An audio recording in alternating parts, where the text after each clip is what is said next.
Isang mapagpalang araw po sa atin lahat. Ngayon po ay Pebrero 28, Sabado, unang linggo ng Kwaresma. Ang unang pagbasa po natin ngayon ay hango sa sulat ng mga Deuteronomio 26:16 hanggang 19. Ang ebanghelyo po natin ngayon ay hango sa sulat ni San Mateo 5:43 hanggang 48. Narinig na ninyo na sinabi, mahalin mo ang iyong kapwa at kamuhian ang iyong kaaway. Ngunit sinasabi ko sa inyo, mahalin ninyo ang inyong kaaway at ipagdasal ang mga umuusig sa inyo.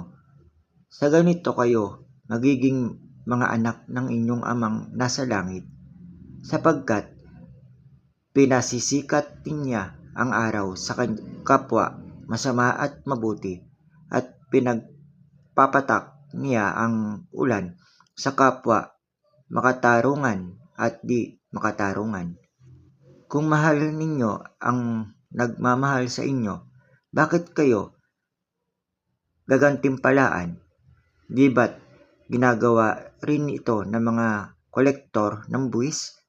At kung ang mga kapatid ninyo lamang ang inyong binabati, ano ang naiiba rito? Di ba't ginagawa rin ito ng mga pagano? Kaya magiging ganap kayo gaya ng pagiging ganap ng iyong amang nasa langit. Ang salita ng Diyos.